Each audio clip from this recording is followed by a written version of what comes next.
morning guys! Dito na naman po tayo. Ngayon. Today is January 39. Time check is 5 minutes to 11 a.m. Dito ako sa Halfbahnhof, Zurich. Kung halimbawa, punta kayo sa mga iba-ibang lugar, sa Luzern, sa Otliberg, at saka sa Milano. Sa Milano, nandito tayo ngayon, o sa Paris, punta kayo.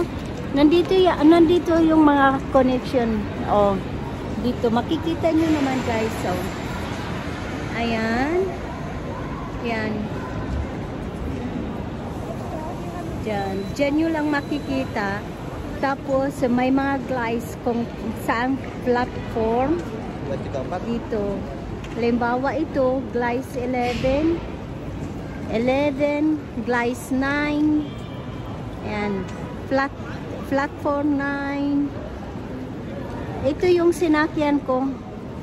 Yan, papuntang St. Gallen. Ito, yung sa 11, dyan ako bumaba.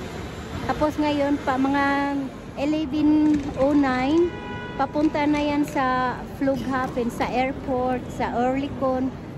Actually kay papunta akong Oerlikon. Kaya lang magtra-tram na lang ako papunta sa Oerlikon. Kaya magkikita kami ng kapatid ko doon, si Ate Gina, yung nakakatanda sa akin. Yung isang kapatid ko, si Marilyn, nagwo-work ata o may mas mahalagang gagawin siya, kaya hindi siya makapunta ngayon. Gusto ko sana ngayong year na magkita-kita kami magkakapatid. Kaya lang may hindi siya pwede ngayon. Kaya better luck next time. Ayan ang kabuuan ng Bahnhof dito sa amin. Kung mamasyal kayo dito guys, kung halimbawa mag-holiday kayo, pwede naman para may ideya na kayo. Dito ito sa taas ng Bahnhof, ng train station sa taas. May baba pa kasi ito guys pababa. May mga ito malawak, pero hindi naman kayo maliligaw guys kasi makikita nyo naman yung mga screen dyan. Yan, kung saan lugar kayo papunta. Halimbawa, ito yung pinakamalaking screen. Ayan, pinakamalaking screen. May maliit na screen din sila. Ayan, kahit saan makikita nyo itong mga screening guys, mga screen. Ayan. Ito papuntang Lugano. Ayan.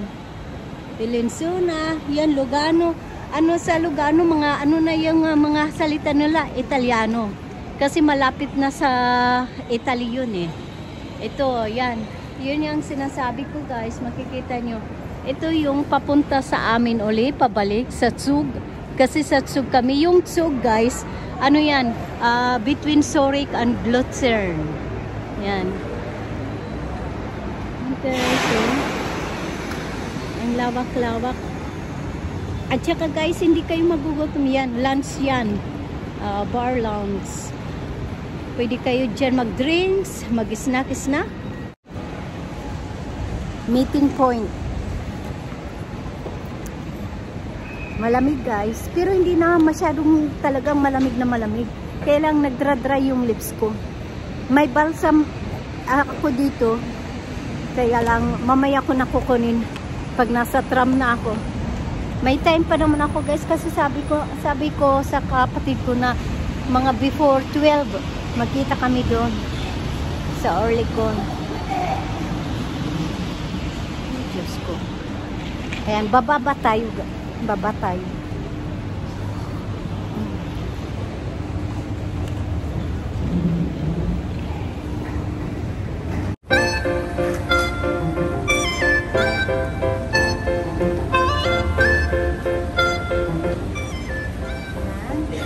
Ito yung baba. Nasa taas tayo kanina. Ito yung baba ng train station. Malawak ito guys. Maraming ausgang, ainggang. Ayan. Punta muna tayo sa UBS, sa bangko ko. At kukuha ko ng pera. Ayan. Pwede kayo kumuha dito guys kahit anong bangko kayo. Kaya lang may charge. Kung halimbawa dito kayo kumuha ng pera, halimbawa yung ano nyo, hindi OBS. Ayun, halimbawa ganito, Visa o pwede kayo guys magkumuha dito. Kahit anong bangko yung ano nyo. Kaya lang may charge kayo. What? Galing na tayo dito doon kumuha ng pera. Tapos ngayon tingnan ko kung saan yung file papuntang Sibak. Ito. Papunta tayo Sibak. Ipakita ko sa inyo. Ayun guys. Papuntang Sibak. Orlicon yan.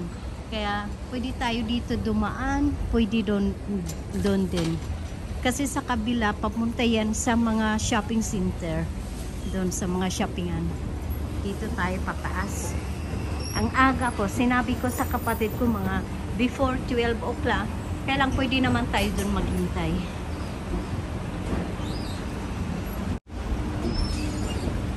Ayan ang ano, sana magpupus pa.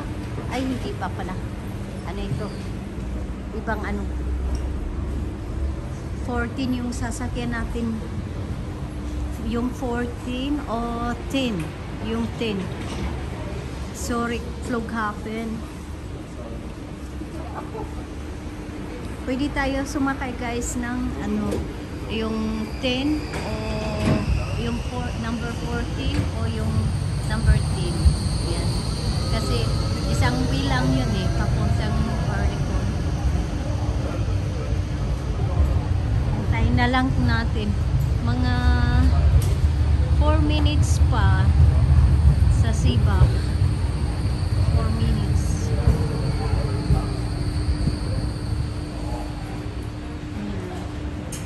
Sibak. 4 minutes. Lumipat ako ng upuan para mas makita dito yung view. Nasa talagang hulian ako ng tram.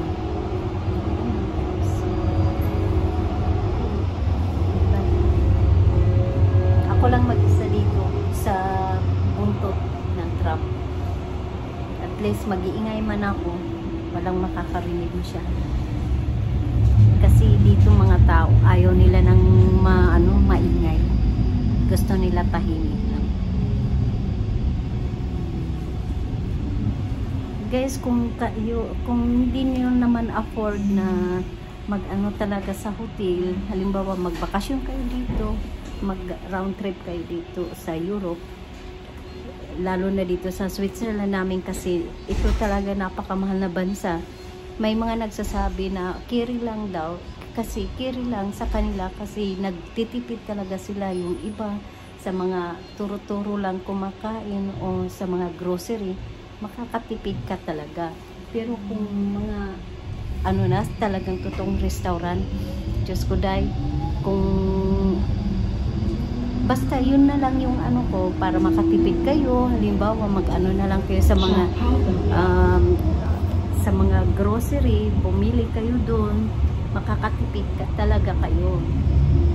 At saka kung magre-restaurant kayo, siguraduhin nyo lang guys na may dala kayong pera. Pero naman yung hindi naman kinakailangan na palagi kayo sa restaurant, sa mga mamahaling restaurant, kumain. Diba, yung purpose lang naman natin on yun na makita yung Switzerland, yung tradisyon nila, yung culture, tapos kung ano ang itsura ng Switzerland. Siyempre, iba-iba naman kasi dito city kasi ito. Yan, sa Zurich City. Tapos kung gusto niyo pumunta sa mga pulo-bundok, sa mga villages, pwede naman.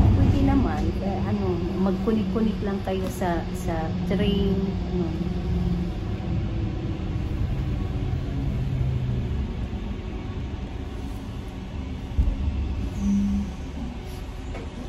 Stop ko muna ito guys ulit. I feel good. Guys, hindi ko na blinag yung papunta ko sa Sibak kasi hindi naman masyado interested doon. Dito kami ngayon kasi nag-ano ko na makipagkita sa kapatid ko, tapos yung pamangkin ko gusto din niya na magkita kami kasama yung apo namin kasi nga may regalo ako para sa apo namin nung Pasko. Hindi naman kami nagkita-kita kaya dinala ko ngayon para ibigay ko sa apo namin. Siguro hindi ko makapag-vlog guys kasi ayaw ng pamangkin ko ipakita yung baby nila. Dito kami ngayon sa paborito naming restaurant. Pag nagkikita kayo magkakapatid dito sa Chinese restaurant sa Orient and Asian. Saan ba to? Basta sa may Orion. Dito kami. Ayun. At hinintay namin siya. Pati yung baby. Nag-ikot-ikot daw siya eh. Natulog yung apo namin. Napagkamalan tuloy ako guys na dito waitress. Nag-order yung mga dito. Nandito ng pamangkin ko. Okay, paano guys? See you!